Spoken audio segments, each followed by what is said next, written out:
तो भाई लोग, क्या हाल चाल है यार। देखो, जुजुत्सु काइसन का मांगा रिटेन हो चुका है, उसका द एंड हो चुका है। और सुकुना को यार यूजी ने पहले खत्म कर दिया होता है। उसके बाद की कहानी है जो कि गेगे ने जुजुत्सु काइसन को कंटिन्यू करने के लिए जुजुत्सु काइसन की सिक्वल सीरीज निकाली है। तो उस सीरीज का पहला चैप्टर और दूसरा चैप्टर आज हम जानेंगे। तो कहानी की शुरुआत होती है जुजुत्सु काइसन के खत्म होने के 68 साल के बाद, यानी कि 2086 में। कहानी की शुरुआत होती है एक स्पेसशिप से जो धीरे धीरे धरती के वायुमंडल में प्रवेश कर रहा है। लेकिन ये कोई आम जहाज नहीं है, इसमें होते हैं 50,000 एलियन रिफ्यूजीज जो अपने ग्रह के विनाश के बाद अब धरती पर नया घर ढूंढ रहे हैं। अब जरा सोचो, ये एलियन कोई साधारण नहीं है। इनके पास भी वही सेम ताकत है जिसे हम कर्स्ड एनर्जी कहते हैं। हाँ, वही जो इंसानों के बीच जुजुत्सु सॉर्सरर के पास होती है। और जब एलियन पहली बार जापान में आते हैं तो वो चौंक जाते हैं, क्योंकि उन्हें एहसास होता है कि धरती पर भी कुछ ऐसे लोग मौजूद हैं जो उसी ऊर्जा को नियंत्रित कर सकते हैं जो ये लोग करते हैं। अब उनमें से एक एलियन अपने लीडर से कहता है कि हमें परमिशन अमेरिका से नहीं, जापान से लेनी होगी। लीडर हैरान होकर पूछता है, जापान, अमेरिका नहीं? तब वो बताता है कि अब डिप्लोमेटिक मिशन की सारी अथॉरिटी जापान के पास है, क्योंकि ऐसे लोग जापान में रहते हैं जैसे कि जुजुत्सु सॉर्सरर। सीन कट होता है जापान पर, जहां हम बूढ़े यूता ओकोत्सु को अपनी 6 साल की पोती युका के साथ खेलते देखते हैं।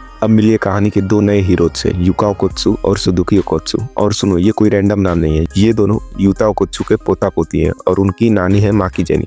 अब बात करें युका की, वो अपने दादा यानी यूता की तरह बेहद ही टैलेंटेड सॉर्सरर है। दूसरी तरफ सुजुकी को मिला है हेवनली डिस्ट्रिक्शन, मतलब कि माकी की तरह उसके पास भी कोई कर्स्ड एनर्जी नहीं है, लेकिन उसकी ताकत और स्पीड इंसान से कहीं आगे है। हम देखते हैं कि जब युका छोटी थी तो यूता उसे अपना रिका वाला रिंग दे देता है, वही रिंग जिससे उसने कभी खतरनाक लड़ाइयाँ लड़ी थी, और बोलता है ये तुम्हारी देखभाल करेगी जब तक तुम एक अच्छी सॉर्सरर नहीं बन जाती। युका खुश हो जाती है, मैं वादा करती हूँ दादाजी, मैं मेहनत करूंगी।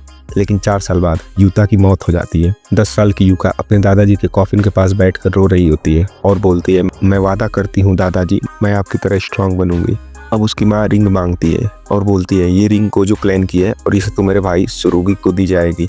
युका मना करती है, नहीं, ये मेरे दादाजी ने दी है। लेकिन माँ नहीं मानती। रिंग अब सुरुगी के पास चली जाती है। युका गुस्से में रोने लगती है, मैं दिखा दूंगी, इस रिंग की असली हकदार सिर्फ मैं हूँ। और यहीं से उसकी ट्रेनिंग शुरू हो जाती है। अब सीन बदलता है 5 साल बाद, जहां युका की एज 16 साल होती है और सुरुगी की 17 साल, और वो दोनों सर्टिफाइड सॉर्सरर्स हैं। उन्हें ओसामी नाम का एक जापानी ऑफिसर एक मिशन देता है। दोनों ओकोत्सु सिबलिंग को असाइन किया गया है एक मिशन जो बच्चों के रहस्यमय किडनैपिंग केस को सॉल्व करना होता है। और उनके साथ जुड़ता है एक नया किरदार, मारू। अब ये मारू दिखने में तो आम इंसान है, पर असल में वो एलियन है। वो जापान के जुजुत्सु समाज को समझना चाहता है ताकि अपनी जाति और इंसानों के बीच शांति का रिश्ता बनाया जा सके। तीनों मिलकर जांच शुरू करते हैं। मिशन पर जाते वक्त तीनों में आपस में बातचीत शुरू होती है। मारू मासूमियत से पूछता है, कर्स यूजर और सॉर्सरर में क्या फर्क है? और सुर्गी झल्ला उठता है, कर्स यूजर बुरे होते हैं और सॉर्सरर अच्छे। मारू सोचता है, ये दोनों भाई बहन तो पागल है। लेकिन फिर धीरे धीरे वो युका को समझने लगता है। युका उसे बताती है, मेरे भाई ने मेरी सबसे कीमती चीज छीन ली, जो कि वो रिंग थी।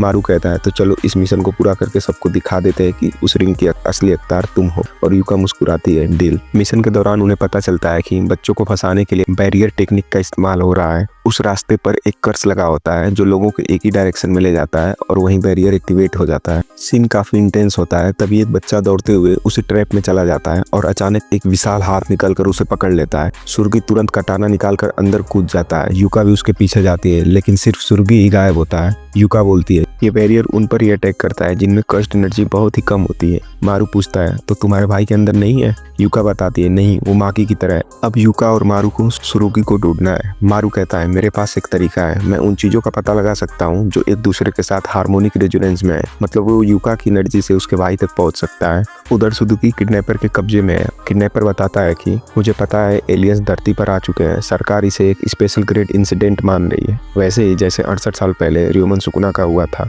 मतलब अब लोग समझ रहे हैं कि एलियंस की एंट्री कोई मामूली बात नहीं है, बल्कि शायद एक नया युद्ध आने वाला है। किडनैपर कहता है कि अब जापान में कोई गोजो सातोरू या यूजी इतादोरी जैसा है ही नहीं, लोग कमजोर हो गए हैं, मैं तो अब भागने वाला हूँ, इसीलिए तुम्हें बेचकर मैं आखिरी बार बड़ा मुनाफा कमाऊंगा। तभी दरवाजा धड़ाम से टूटता है। युका और मारू अंदर घुसते हैं। मारू ने अपनी curse technique balance seek use की थी, जिसकी वजह से उसने सुजुकी का पता लगाया था। अब शुरू होती है एक धांसू फाइट। युका अपना पहला मूव दिखाती है, सेवेज जॉ स्ट्राइक। उसके हाथों पर कर्स्ट एनर्जी चमकती है और उसके वार से हवा तक कट जाती है। सुरुगी गुस्से में कटाना मांगता है, मारू मेरी तलवार दो। सुजुकी भी आजाद होकर अपने कर्स्ट टूल होनोयागी से हमला करता है। वो तलवार जो म्यान में घिसने से स्पार्क्स और हीट एनर्जी पैदा करती है। सुजुकी बोलता है, न्यू शैडो स्टाइल डोमेन बैटोज ड्रॉइंग। पूरा कमरा आग में बदल जाता है। किडनैपर का बैरियर पिघलने लगता है। युका अंतिम वार करती है और उसे बेहोश कर देती है। सभी बच्चे अब सुरक्षित हैं। सुजुकी मुस्कुराता है और बोलता है, तुम स्ट्रांग हो चुकी हो युका। युका की आंखों में आंसू आ जाते हैं। सुदुकी कहता है मैं और ट्रेनिंग करूंगा ताकि एक दिन वो रिंग तुम्हें लौटा सकूं। और वहीं हमें मिलता है एक खूबसूरत सा फ्लैशबैक जहाँ छोटा सुरुगी अपनी ग्रैनी माकी के साथ ट्रेनिंग कर रहा होता है और देखता है जब युता वो रिंग युका को देता है तो उसने ठान लिया था कि मैं खुद को इतना स्ट्रांग बनाऊंगा कि किसी भी रिंग की जरूरत ना पड़े। फिर भी किडनैपर हार नहीं मानता। तभी मारू अपना थर्ड आई खोलता है और एक झटके में किडनैपर बेहोश हो जाता है। युका और सुदुकी दोनों सन्न रह जाते हैं। मारू, क्या तुम्हारे पास थर्ड आई है? क्या तुम एलियन हो? और बस यहीं पर खत्म होता है चैप्टर 1। तो जुजुत्सु काइसन का मजूरो चैप्टर 2 शुरू होता है एक फ्लैशबैक से जहां हमें दिखाया जाता है जापान और एलियंस की पहली मुलाकात। यह मीटिंग होती है उसामी यानी वही ऑफिसर जो पिछले चैप्टर में युका और सुरुगी को मिशन दिया था और उसकी सबऑर्डिनेट मीनो के बीच। दोनों ही डिप्लोमेटिक मिशन के हेड हैं जिनका काम है इन एलियन से बातचीत करना। एलियन सामने आते हैं और कहते हैं हम शरणार्थी हैं, हमें शांति चाहिए, लेकिन क्या हमारा प्रतिनिधि भी इस मीटिंग में शामिल हो सकता है? और तभी वहाँ एंट्री होती है एक 10 फीट लंबे एलियन की जिसे लोग फिलहाल कैप्टन कह रहे हैं। वो काफी डेंजरस और पावरफुल दिखता है। असल में ये एलियंस शांति की बात तो कर रहे हैं लेकिन अपने पावर का डर भी दिखा रहे होते हैं। मतलब साफ है अभी हम शांति चाहते हैं लेकिन चाहे तो तुम्हें मिटा भी सकते हैं। मीटिंग खत्म होने के बाद उसामी और मीनो परेशान है। अब क्या करें, ये तो सुकुना लेवल के थ्रेट है। मीनो कहती है अगर ये चाहे तो पूरा देश खत्म कर सकते हैं। दोनों सोच में पड़ जाते हैं, क्या हमें बस इन्हें धन्यवाद बोल देना चाहिए कि इन्होंने अब तक हमें हमला नहीं किया? लेकिन फिर उसामी कहता है नहीं, हमें सिर्फ डिप्लोमेटिक बातों से कुछ नहीं मिलेगा, हमें इनके दिलों तक पहुंचना होगा। वो कहते हैं बड़ों की फॉर्मेलिटी से ये नहीं समझेंगे, अब वक्त है नई पीढ़ी पर भरोसा करने का। इसलिए वो फैसला लेते हैं कि एलियन एम्बेसडर को अकुत्सु सिबलिंग्स यानी युका और सुरुगी के साथ भेजा जाएगा ताकि ये नई पीढ़ी उनके साथ रिश्ता बना सके। अब सीन कट होता है युका और सुरुगी पर जो अभी भी पिछले चैप्टर की घटना से उभरे नहीं है जहाँ उन्होंने उस किडनैपर को हराया था और देखा था कि मारू के माथे पे तीसरी आंख थी। अब मारू उनके साथ नहीं है और दोनों सोच रहे हैं क्या वो सच में एलियन है, क्या एलियंस वाकई में मौजूद है। आखिर में दोनों फैसला करते हैं कि चलो फिर से उस किडनैपर से बात करते हैं, शायद उसके पास कुछ और जवाब हो। दोनों इंटरोगेशन रूम में घुसने का एक छोटा सा प्लान बनाते हैं। वो किडनैपर बताता है हाँ मैंने एलियंस के डेटा को हैक किया था, वो अपने सिस्टम को अपडेट नहीं करते हैं और इसी तरह मुझे पता चला कि वो यहाँ आ चुके हैं। अगर तुम्हें भरोसा नहीं है तो इस लोकेशन पर जाओ, कल शाम को वहाँ उनका रीसप्लाई मिशन है, खुद देख लेना उनका जहाज। अब युका और सुरुगी बिना किसी के परमिशन के निकल पड़ते हैं। वे दोनों जुजुत्सु सोसाइटी को कुछ नहीं बताते हैं क्योंकि ये काम ट्रीजन यानी देशद्रोह माना जा सकता था। दोनों पहाड़ों में चढ़ते हैं और देखते हैं सामने आसमान में एक विशाल स्पेसशिप, उसके चारों ओर एक बैरियर टेक्निक एक्टिव होती है और फिर रीसप्लाई शुरू होता है। वो दोनों हैरान हैं, अगर सच में 50,000 सॉर्सरर जैसे एलियंस इस शिप पर हैं तो हम उनका सामना कैसे करेंगे। यहीं दोनों को एक बात समझ आती है। युका सोचती है मुझे अपने दादाजी जूता और कोत्सु जैसा बनना है और सुरुगी सोचता है मुझे माँ की जेनिन जैसा बनना है। दोनों अब अपने अपने रास्ते पर हैं लेकिन दोनों का मकसद एक ही है, उस रिंग की सच्चाई तक पहुंचना, क्योंकि युका उसे वापस चाहती है और सुरुगी उसे लौटाना चाहता है। अब सीन कट होता है मारू पर जो अपने जुड़वा भाई क्रॉस से मिलता है। वो मुस्कुराता है, भाई बहुत दिन बाद मिल रहे हैं, लेकिन क्रॉस ठंडे लहजे में बोलता है तुम वापस जाओ और उन इंसानी सॉर्सरर्स के साथ काम करो। मारू हैरान, क्या?